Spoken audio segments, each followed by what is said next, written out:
These drying stalks of bulrushes, cattails. I believe there's a difference. Their botanical name is Typha latifolia. They are the elders in this vegetation, been here the longest. And because they're not expressionless, I call them the stickmen of Argotania.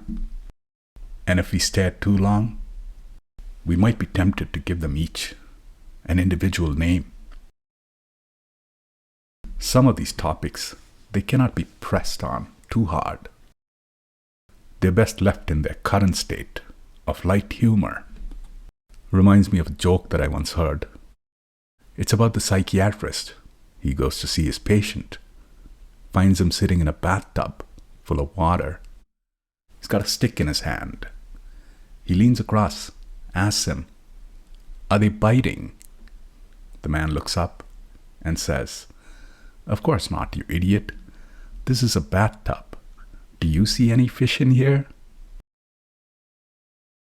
June 21st, 2023, coming up in a few days.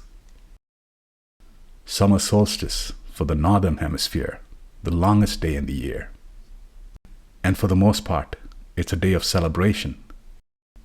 And for us too. Mira will be 20 this year. All the trees that we planted around the pond, they've all come back, survived the winter. And so in the years to come, we can expect to see some good foliage of reds and yellows.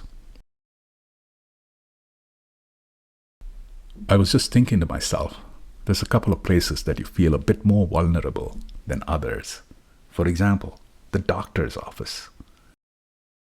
You never know what the diagnosis is going to be. A more lighthearted example would be if you were in the market to buy a car, a used one. There's this feeling of uneasiness once again. You find yourself at the mercy of good luck and in the hands of a salesman, hopefully one who hasn't perfected their craft as yet. You walk the lot, point to something that you like, and say, "How many miles?" And the response would be something like, 292,000, all highway miles, just broken in. Just broken in. Broken in with reference to engines and machines, or even horses, I've heard it used. It's that settling in period. It's recognizable in the engines, for example. It is the sound. There's a level of harmony, a hum. And for horses, they say you can tell by its trot. After 22 years in Canada, I feel I'm broken in. Perhaps it's time to acknowledge, say thank you to the folks who helped break me in. And if I have to name names just from memory,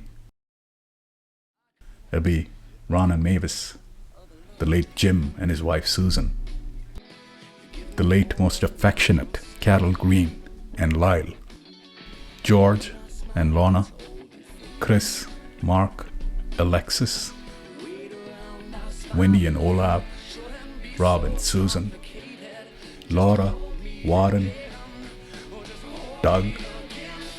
The list goes on. Thank you all.